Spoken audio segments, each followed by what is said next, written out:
ঠিক সব দিকে নজর আছে, আর বলছেন এদিকে নজর নেই।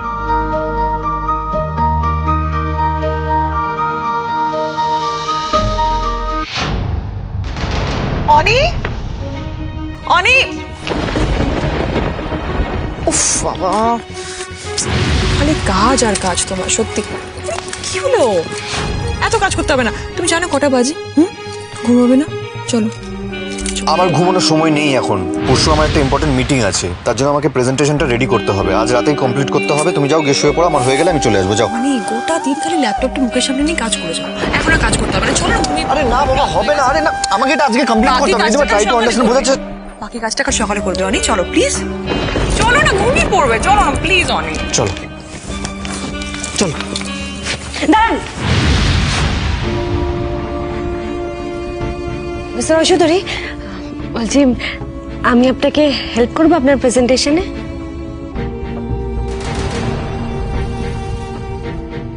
না মানে আমি বলছিলাম যে কি কি খাবার ফুড ফেস্টিভ্যালে যাবে, কি কি খাবার আউটলেটে থাকবে, একটা যদি লিস্ট বানানো যায় তাহলে তো আপনার প্রেজেন্টেশনে হেল্প হবে। মানে আর কাল সকালে আপনাকে মিটিংয়ে অসুবিধা হবে না কোনো। এক্স্যাক্টলি, আই মিন কাল সকালে না, পরশু আমার মিটিং আছে। তবে এই প্রেজেন্টেশনটা আমাকে সাবমিট করতে হবে। আমার মিটিংটা খুবই ইম্পর্টেন্ট, ওই জন্যই তো আর বলছি। আমি এই প্রেজেন্টেশনে কোনো খুঁত রাখতে চাই না। আপনি আমাকে হেল্প করলে খুব ভালো হয়। চলুন। প্লিজ।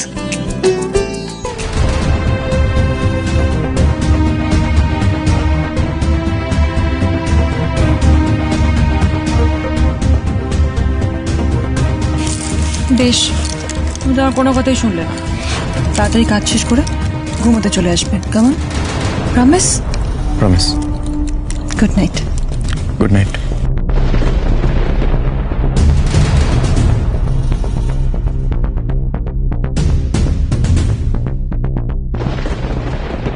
গুড নাইট আরোহী।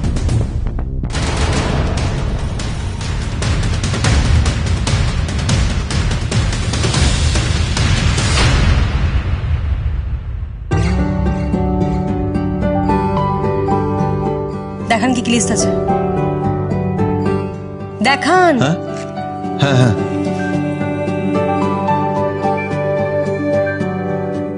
এটা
মিস্টার চৌধুরী,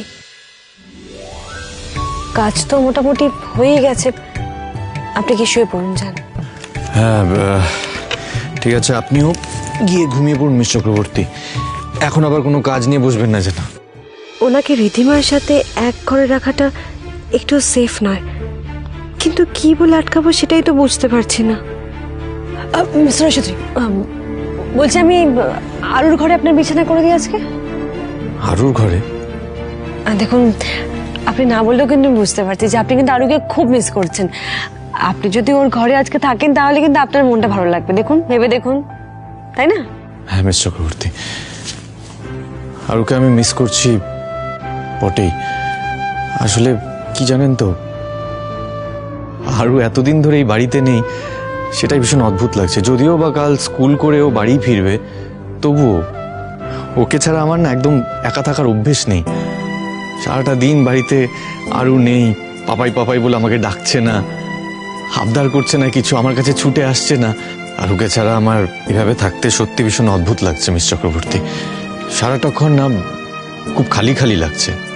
হ্যাঁ হ্যাঁ হ্যাঁ বুঝেছি, আমি তো সেই জন্যই বলছি আজকে আপনি আরুর ঘরে গিয়ে চুপচাপ ঘুমিয়ে পড়ুন। আর আমার মনে হয় মিসেস রয় চৌধুরী এতক্ষণে নিশ্চয়ই ঘুমিয়ে পড়েছেন, তো আপনার হাউসে যদি ওনার ঘুম ভেঙেছে তাহলে তো আমার শরীরটা খারাপ হবে না, ঘুম ভেঙে যাবে। আপনি যান, গিয়ে শুয়ে পড়ুন আরুর ঘরে। ঠিক আছে, আমি তাহলে আরুর ঘরেই যাচ্ছি।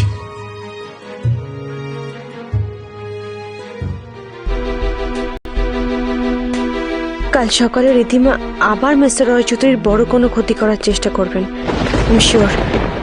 যে করি হোক ওনাকে আটকাতে হবে। মিস্টার রয় চৌধুরীকে এক মুহূর্ত চোখের আড়াল হতে দেওয়া যাবে না।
মিস চক্রবর্তী দরজার বাইরে ঘুমোচ্ছেন কেন?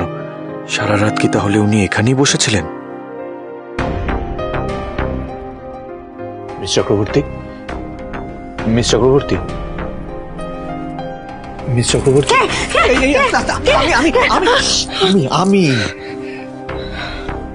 আপনি এখানে? আমি কি সারা রাত এখানে ঘুমোচ্ছিলাম? সেটাই তো আমার প্রশ্ন, আপনি এখানে কি করছিলেন? আমি মানে আরোহী, হে আরোহী, তুমি এখানে কি তোমরা দুজন এখানে কি করছো? আমি সারা বাড়ি খুঁজছি তোমাকে। আসলে পিসুমনি, কাল অনেক রাত হয়ে গেছিল কাজ করতে করতে, আমার প্রচন্ড ঘুম পেয়েছিল আর আরুকে খুব মিস করছিলাম আমি, তাই এসে আরুর ঘরে শুয়ে পড়েছি। বেরিয়ে যখন যাচ্ছি তখন দেখছি মিস চক্রবর্তী আরুর ঘরের বাইরে ঘুমোচ্ছে এখানে। এখানে তুমি এখানে কি ব্যাপারটা কি বলো তো? তোমাদের সবার কি মাথা খারাপ হয়ে গেছে? আমি জানি না, বাড়িতে সবাই অদ্ভুত অদ্ভুত এমন কাণ্ড কারখানা ঘটাচ্ছে না, আমি কিছু বুঝতে পারছি না। জাস্ট আ সেকেন্ড, আমি বুঝতে পারলাম না, সবাই কাণ্ড কারখানা ঘটাচ্ছে মানে কে কি করেছে? রিধিমা সকাল সকাল কোথায় একটা বেরিয়ে গেছে, কোথায় গেছে কেউ জানে না, কাউকে কিছু বলে যায়নি। হিরু কাকা বললো সকালে বাজার যাওয়ার সময় দেখেছে যে রিধিমা বেরিয়ে যাচ্ছে। বাড়িতে নেই? না, নেই তো। কিন্তু তুমি এখানে ঘুমিয়ে পড়েছিলে কেন? আরে কি আসলে কালকে একটু রাত হয়ে গেছিল, তো তাই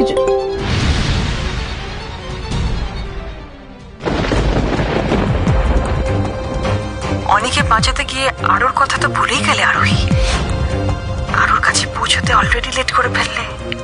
এবার জলদি এসো, নইলে সারপ্রাইজটা যে মিস হয়ে যাবে। প্রীতিমা হঠাৎ এরকম মেসেজ করলো কেন সকালবেলা? উনি আরো স্কুলে বা কি করতে এসছে?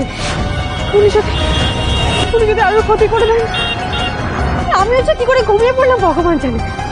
আমি যদি জেগে থাকতাম ওনাকে তাহলে আটকাতে পারতাম। হে ভগবান, আমার জন্য যদি আরো কোনো ক্ষতি হয়ে যায় আমি নিজেকে ক্ষমা করতে পারবো না। তুমি দেখো ঈশ্বর।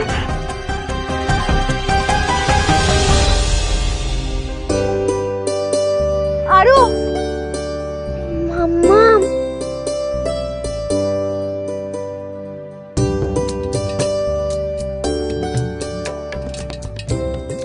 কতদিন পর আমার আরো সোনাকে দেখলাম। মা, তুই ঠিক আছো তো? আরো, আমি তোমাকে বাড়ি নিয়ে যেতে এসেছি। আজকে স্কুলে যেতে হবে না, তুমি আমার সাথে চলো। কিন্তু আমি স্কুলে যাব না কেন মাম্মা? রীতিমা সেন তো বললেন উনি এখানেই আছেন, কিন্তু কোথাও দেখতে পাচ্ছি না তো। তাহলে কি উনি আমাকে ভয় দেখালেন? আরো, তোমার কাল লাস্ট এক্সাম না, তাই ভাবলাম আমি তোমাকে বাড়িতে নিয়ে গিয়ে পড়াতে বসাবো।